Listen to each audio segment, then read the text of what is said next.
Hello everyone, Dan here from the Next Issue Podcast. On today's video, I'll be doing a review for One Piece Season 1, Episode 1 of the live-action adaptation, Roman's Dawn. This is directed by Mark Jobst, written by Matt Owens and Steven Maeda, of course based on the manga by Eiichiro Oda. In this series, a boy named Luffy embarks on a journey to attain the greatest treasure, the One Piece. After the former Pirate King's public execution 22 years ago, the world has entered a great pirate era, and Luffy aims to be at the top. This show stars Iñaki Godoy as Monkey D. Luffy, Emily Rudd as Nami, Makinyu as Rorona Zoro, Morgan Davies as Kobe, Ian McShane is the narrator, which really blew my mind when I saw that. Peter Gadio is Shanks. I'll leave it off there to avoid any spoilers. I think this review will be overall very spoiler free. I don't think there's a lot of spoilers to get into. Um, so I think kicking off the show, that first initial sequence, it really feels grand. Like there is money in the screen. There's a lot happening. The costuming, I think, looks very cool. Like the adaptations of the characters, and I think with anime adaptations, the big problem is that sometimes costuming can look a little goofy and like cosplay or which is not always bad. I think in a show like this, it could work, and there are some examples of that later on in the episode, where I think anyone with a color hair that is not naturally occurring and it's not naturally occurring, I think those can look a little goofy and cheesy. I think anyone that has we haven't seen anyone that has like any weird stylized attributes in the anime, how they've been translated over, or I think the weirdest thing we saw was something we saw in the trailer that was like a snail phone. But overall, I think everything looks from really good to okay. uh, One of my big criticism of this, and this is just because expectations were so high, was that this show, it didn't fully wow me. Like it was good, it was entertaining, but I'm not over the moon with it. That's always been kind of my issue with the One Piece, though. Like I think that just maybe a me thing. Um, Before doing the review, I did go into the internet, and overall, I've seen a lot of positive or overall positive response to the series. I don't want to dig down too deep because I've only seen the first episode, but I think this is a very accessible way for mainstream audiences to dive into the world of One Piece. I feel like season one could be the entry point for this fandom to either begin reading the manga or check out the anime, which is also airing in a lot of places. I think big things are happening in the anime right now, like in the newer episodes. So I think it's just a really good.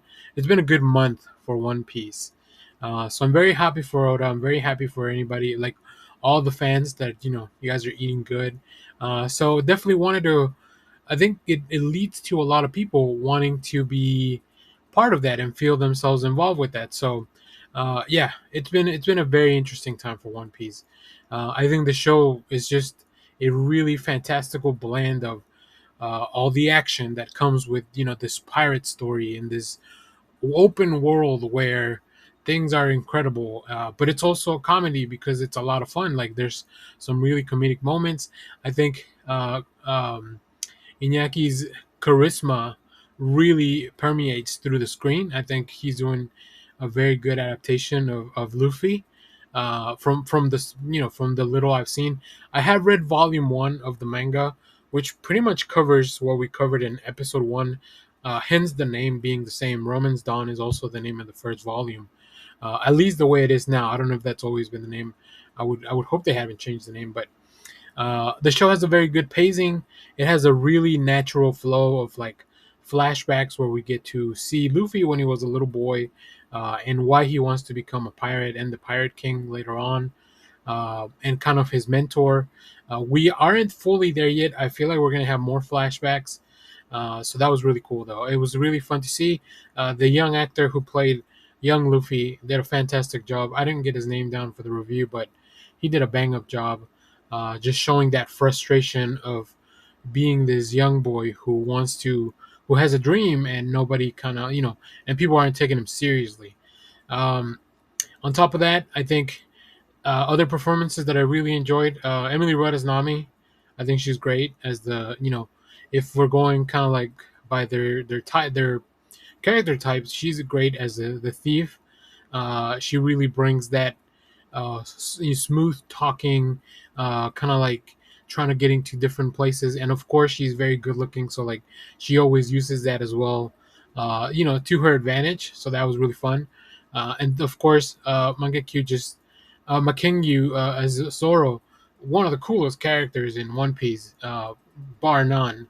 He also brings that coolness, that suave of like, I'm a badass, and I know I'm a badass, but like I'm gonna wait till you tell me that I'm a badass. So, yeah, really fun stuff. The character of Morgan Davis as Kobe was also kind of a standout. He's our. It feels to me like he's the point of view character, where we are seeing things through his eyes and learning about this world through his eyes, and seeing his struggles to build a little bit of connection with the audience. So that was really fun. I don't know that we're done with this character. There is so the episode is it's technically an hour and 4 minutes, but that's only because in the runtime it includes not only all the credits, but like a look at the first season, right? There's a lot of really interesting stuff. We're introduced to a character towards the end of the episode, which is really fun. And also, there's a lot of really cool action. There's one big sequence of action here in this. There's multiple action sequences, but there's one that's a standout for me. You'll probably know what I'm talking about. This is when kind of more of the named characters are often fighting. So you'll probably know when you get there, you'll know what I'm talking about. I will say sometimes the show doesn't look as grand as some of the other scenes, and I don't know what that discrepancy is. Like sometimes the sets look barren and deserted, and I don't know if that's a choice. I just it jumped out at me because for the most part, all the sets are very intricate. But that may just be the place where we were at. So we'll see. We'll see. We'll stay tuned to see how this plays out. I don't think that I'll review every episode in depth like this because there's a lot of stuff happening. But I'm gonna keep watching for now. So I'll either make a video about the full season, or I'll make a video if I stop watching. I'll make a video about why I stopped watching it. I don't foresee that happening at the moment. I really enjoyed this first episode, and I have been looking for a way to access the One Piece fandom, and this might be it, right? I enjoy the manga, but it's still the manga gets a little it's very goofy at some points. The anime itself as well, same, and I think that's part of it. That's part of what's made One Piece very successful. It's just something that I don't always look for in my media, specifically when I'm looking for like a shonen type story. So all right. Well, there you have it. If you have seen this first episode, let me know what you thought about it down in the comments. As always, thank you for watching, everyone. Remember to share, like, subscribe, hit the bell so you know when we go live. That is most Saturdays, 10 a.m. Central Standard Time. Stay tuned. We have more comic reviews, trailer reactions, TV recaps, all that fun stuff here in the channel. Thanks for watching, everyone. Bye-bye.